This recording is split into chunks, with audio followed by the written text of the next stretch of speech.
আজ আমি এখানে এসেছি কারণ আমার 6টি সন্দেহ রয়েছে, যেগুলো আমি বিশ্বাস করি যদি আমি এগুলো সঠিক জবাব পাই আমি প্রস্তুত আছি ধর্মান্তরিত হতে এবং ইসলাম কবুল করতে। আমি কিভাবে জানবো ইসলাম হচ্ছে সঠিক পথ? আমি কিভাবে জানবো যে বাণী প্রচার করছি তা ঈশ্বরের কাছে যাচ্ছে, এবং ঈশ্বর কি আপনাকে ক্ষমা করবেন যদি আপনি বারংবার ভুল করেন ও ক্ষমা চান? ভাই প্রথমে যে প্রশ্ন করেছেন তিনি জানতে চান কিভাবে তিনি জানবেন যে ইসলাম সঠিক ধর্ম আমাদের অনুসরণের জন্য, এবং দ্বিতীয় অংশ একই রকম, আমরা কিভাবে জানবো যে ইসলাম একমাত্র সত্যি। Yes sir.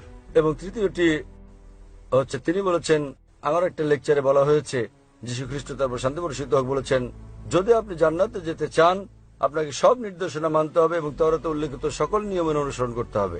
কিভাবে এই যুগে আমরা তাওরাতের সব নিয়ম মেনে চলি?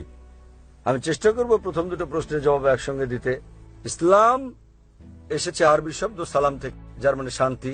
এটা আরো এসেছে আরবি শব্দ সিলম থেকে, যার মানে আল্লাহর কাছে নিজের ইচ্ছাকে সমর্পণ করা। ইসলাম মানে সর্বশক্তিমান ঈশ্বরের কাছে নিজের ইচ্ছাকে সমর্পণ করে শান্তি অর্জন করা। এবং কোন গ্রন্থের দাবি যে সেটা ঈশ্বরের বাণী, যে কোনো ধর্মকে প্রমাণ দিতে যে এটা সর্বশক্তিমান ঈশ্বরের কাছ থেকে এসেছে, এই ওহী, এই গ্রন্থ, এই ধর্মকে সময়ের পরীক্ষায় উত্তীর্ণ হতে হবে। অতীতে সেটা ছিল অলৌকিকতার যুগ এবং মহিমান্বিতকরণ হচ্ছে অলৌকিকের অলৌকিক।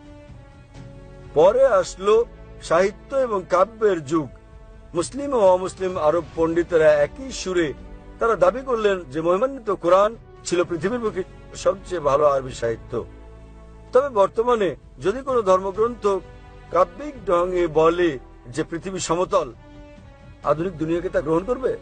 খুবই স্বাভাবিক না, কারণ বর্তমান হচ্ছে বিজ্ঞান ও প্রযুক্তির যুগ। তাহলে যদি আপনি এই পরীক্ষাটা করেন বিজ্ঞান ও প্রযুক্তির, বর্তমান সময়ে ধর্মগ্রন্থ সমূহের যেগুলো আমাদের কাছে আছে, বিশ্বের বিভিন্ন ধর্মের সকল ধর্মগ্রন্থ পরীক্ষায় ফেল করেছে কোরআন ছাড়া। আর আমি একটা লেকচার দিয়েছি কোরআন ও আধুনিক বিজ্ঞান সাংঘর্ষিক নাকি সামঞ্জস্যপূর্ণ বিষয়ের উপর।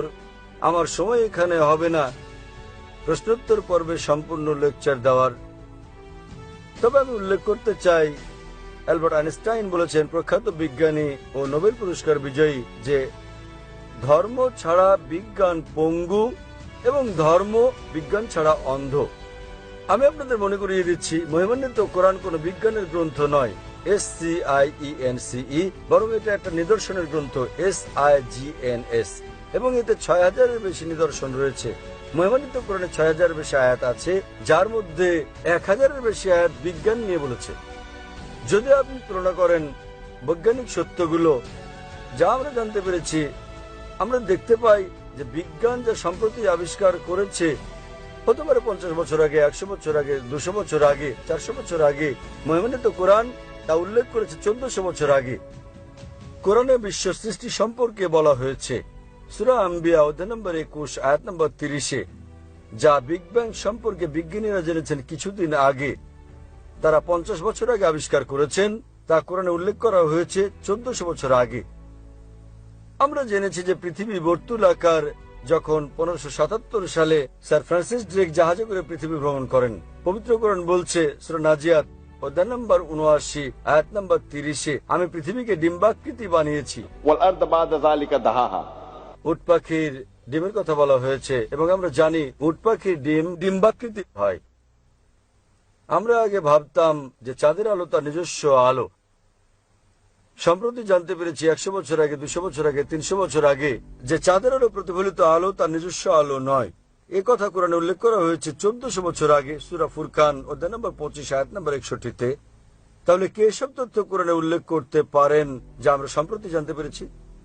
আগে যখন আমি পড়তাম স্কুলে, আমি শিখেছিলাম যে সূর্য ঘুরে কিন্তু আবর্তিত হয় না এর নিজ অক্ষে। কোরআনে উল্লেখ আছে সূরা আম্বিয়া অধ্যায় ২১ আয়াত নম্বর ৩৩, সূর্য ঘোরার পাশাপাশি নিজ অক্ষে আবর্তনও করে। আজ বিজ্ঞান জানতে পেরেছে যে সূর্য ঘোরে, এছাড়াও নিজ অক্ষে আবর্তন করে, যা কোরআনে উল্লেখ করা হয়েছে ১৪০০ বছর আগে। এভাবে কোরআনে বলা হয়েছে উদ্ভিদ সম্পর্কে, জীব সম্পর্কে, প্রাণী সম্পর্কে, ভ্রূণবিদ্যা সম্পর্কে, জিন সম্পর্কে। এসব আমরা সম্প্রতি জেনেছি বিজ্ঞানে। 50 বছর আগে, 100 বছর আগে, 300 বছর আগে, 500 বছর আগে। তাই যদি আপনি আজ বিজ্ঞানের এই পরীক্ষা চালান সকল ধর্মগ্রন্থের উপর, কেবল যে ধর্মগ্রন্থটি এতে উত্তীর্ণ হবে সেটি হচ্ছে পবিত্র কোরআন। আজও বিজ্ঞান এতটা অগ্রসর হতে পারেনি যে তারা সবকিছু জেনে ফেলেছে। তাই আমি লোকজনকে বলি, যদি আপনারা কোরআনকে বিশ্লেষণ করেন, আমরা জানতে পারি প্রায় 80% যা কোরআনে বিজ্ঞান সম্পর্কে বলা হয়েছে, আজ বিজ্ঞান নিশ্চিত করেছে যে এটা পুরোপুরি সঠিক। হতে পারে 20% মতো অস্পষ্ট, না সঠিক না ভুল। তাই আমার যুক্তি বলছে, যখন 80% পুরোপুরি সঠিক, বাকি 20%ও ইনশাল্লাহ সঠিক হবে। তাই এটা একটা যৌক্তিক বিশ্বাস। কোরআনে এরকম একটি আয়াত নেই যেটা বৈজ্ঞানিক গবেষণায় ভুল প্রমাণিত হয়েছে। কোন হাইপোথিসিস থাকতে পারে যা কোরআনের সঙ্গে সঙ্গতিপূর্ণ নয়, কিন্তু কোরআনে এরকম একটি আয়াত নেই যা কোনো বৈজ্ঞানিক গবেষণায় ভুল প্রমাণিত হয়েছে। তাই এর উপর ভিত্তি করে যদি আপনি এই পরীক্ষা চালান যে কোনো ধর্মগ্রন্থে, কেবল যে ধর্মগ্রন্থটি এই পরীক্ষায় উত্তীর্ণ হয় তা হচ্ছে ইসলাম ও কোরআন।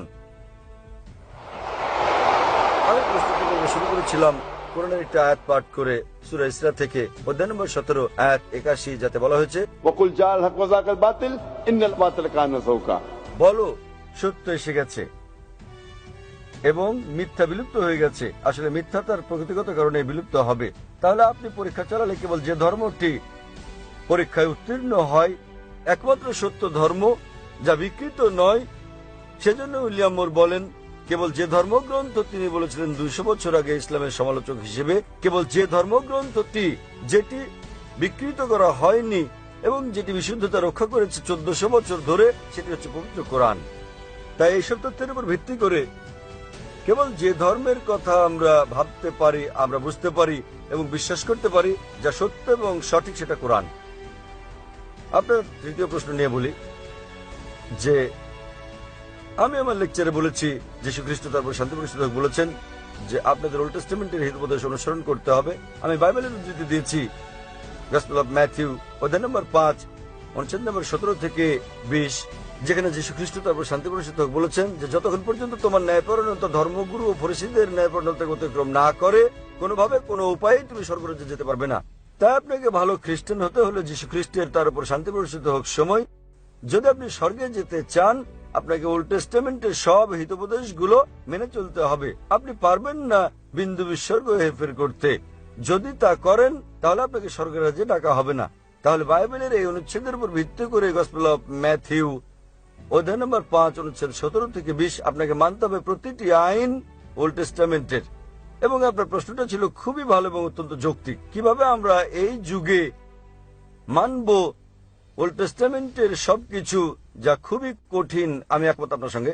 সে কারণে যীশু খ্রিস্ট তারপর শান্তি প্রতিষ্ঠিত হোক আরো বলেন গসপেল অফ জন অধ্যায় নম্বর 16 অনুচ্ছেদ 12 থেকে 14, তিনি বলেন, তোমাদেরকে আমার অনেক কথা বলার আছে, কিন্তু এখন তোমরা তা সহ্য করতে পারবে না। যখন সত্যের আত্মা আসবেন, তিনি তোমাদের সত্যের দিকে নিয়ে যাবেন। তিনি নিজে থেকে কিছু বলবেন না, তিনি যা শুনবেন তাই বলবেন। তিনি আমাকে গৌরবান্বিত করবেন। এখানে যীশু খ্রিস্ট তারপর শান্তি বর্ষিত হোক ভবিষ্যৎবাণী করেছেন সর্বশেষ ও চূড়ান্ত পয়গম্বর, সর্বশেষ ও চূড়ান্ত নবী মুহাম্মদ সাল্লাল্লাহু আলাইহি সাল্লামের।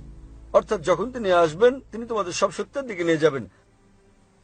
তার মানে যীশু খ্রিস্ট তারপর শান্তি বর্ষিত হোক জানতেন বাইবেলে যা বর্ণিত আছে তা সবকিছু অনুসরণ করা যাবে না।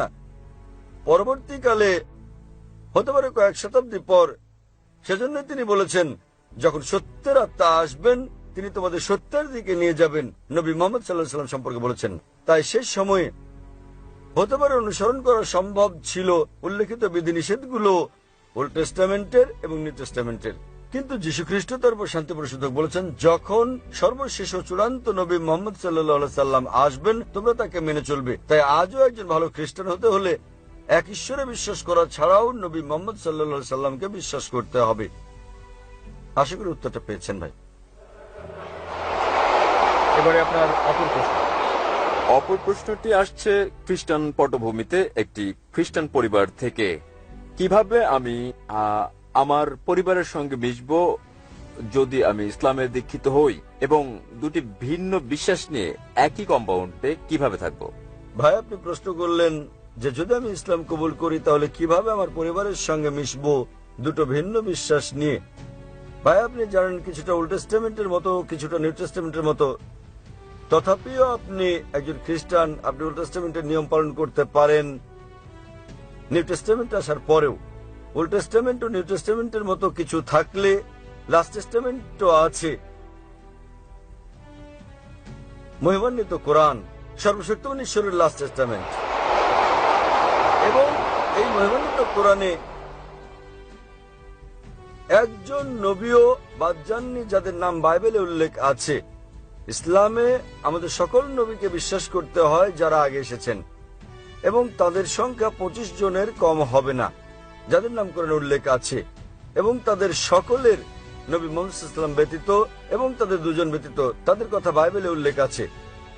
তাই আমাদের সম্মান দেখাতে হবে সর্বশক্তিমান ঈশ্বরের সকল নবীকে, এবং আমাদের প্রিয় নবী মুহাম্মদ সাল্লাল্লাহু আলাইহি ওয়াসাল্লাম বলেছেন সর্বশক্তিমান আল্লাহ পৃথিবীতে 1,24,000 পয়গম্বর পাঠিয়েছেন। তাই যদি আপনি মুসলিম হন, আপনার কোন নবীকে অসম্মান করতে হবে না যাদের নাম বাইবেলে উল্লেখ করা হয়েছে। প্রকৃতপক্ষে তাদেরকে আপনার বলতে হবে যীশু খ্রিস্ট তার উপর শান্তি বর্ষিত হোক যা বলেছেন আমি তা পুরোপুরি মেনে চলছি। অন্য খ্রিস্টানরা কি করে তারা অনুসরণ করছে, হতে পারে 80%, হতে পারে 90%, হতে পারে 50%। তাদেরকে আপনার বলা উচিত গসপেল অফ জনের 16 নম্বর অধ্যায়ের 12 থেকে 14 অনুচ্ছেদে যা বলা হয়েছে, তোমাদেরকে আমার অনেক কিছু বলার আছে, কিন্তু এখন তোমরা তা সহ্য করতে পারবে না। যখন সত্যের আত্মা আসবেন তিনি তোমাদের সব সত্যের দিকে নিয়ে যাবেন। তাহলে আমি যীশু খ্রিস্টকে তার উপর শান্তি বর্ষিত হোক অনুসরণ করছি তথাকথিত অন্যান্য খ্রিস্টানদের চেয়ে। তাই যদি আপনি মুসলিম হন, আপনি খ্রিস্টানদের চেয়েও ভালো খ্রিস্টান হয়ে যাবেন। আশা করি প্রশ্নের উত্তর পেয়েছেন। হ্যাঁ, আপনার পঞ্চম প্রশ্নটি কি? আমার সব প্রশ্ন শেষ হয়ে গেছে। আপনার সব প্রশ্নের উত্তর আপনি পেয়ে গেছেন? হ্যাঁ, পেয়েছি। তাহলে ধন্যবাদ। এখন ইসলাম সম্পর্কে আপনার মনোভাব ইতিবাচক?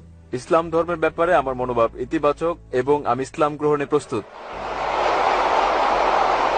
আপনি কি বিশ্বাস করেন ঈশ্বর একজন? দুঃখিত, বুঝতে আপনি পারিনি। কি বিশ্বাস করেন ঈশ্বর একজন? আমি বিশ্বাস করি ঈশ্বর একজন। আপনি কি বিশ্বাস করেন যীশু খ্রিস্ট তারপর শান্তি বর্ষিত হোক ঈশ্বর? আমি বিশ্বাস করি যীশু খ্রিস্ট পয়গম্বর ছিলেন। মাশাআল্লাহ। আপনি কি বিশ্বাস করেন নবী মুহাম্মদ সাল্লাল্লাহু আলাইহি ওয়াসাল্লাম সর্বশেষ ও চূড়ান্ত পয়গম্বর? আমি বিশ্বাস করি মহানবী মুহাম্মদ শেষ এবং চূড়ান্ত পয়গম্বর মাশাআল্লাহ। ছিলেন। ভাই কেউ কি আপনাকে ইসলাম গ্রহণ করতে বাধ্য করছে? আমি গ্রহণ করতে প্রস্তুত। কেউ কি আপনাকে ইসলাম গ্রহণে বাধ্য করেছে? না, আমাকে কেউ বাধ্য করছে না, এটা একেবারে- আমার সিদ্ধান্ত। একেবারে আমি নিজের নিজেই ইচ্ছায়। সিদ্ধান্ত তার নিচ্ছি, মানে আপনি নিজের ইচ্ছায় ইসলাম ধর্ম গ্রহণ করছেন? একেবারে আমার অন্তর থেকে। কারণ কাউকে জোর করে ইসলামে দীক্ষিত করা আমাদের ধর্মে নিষিদ্ধ, এমনকি বিশ্বের বেশিরভাগ দেশের আইনও এটা নিষিদ্ধ। তাহলে আপনি স্বেচ্ছায় কবুল করছেন ইসলাম ইনশাল্লাহ? আমি সম্পূর্ণ স্বেচ্ছায় ইসলাম গ্রহণ করছি। আমি আরবিতে বলবো এবং ইনশাল্লাহ শুনে শুনে আপনি বলবেন। আশহাদু আশহাদু আল্লাহ আল্লাহ ইলাহা ইল্লাহা ইল্লাল্লাহ ইল্লাল্লাহ ওয়া আশহাদু ওয়া আশহাদু আন্না আন্না মুহাম্মাদান মুহাম্মাদান আবদুহু আবদুহু ওয়া রাসূলুহু। ওয়া রাসূলুহু। আমি সাক্ষ্য দিচ্ছি আমি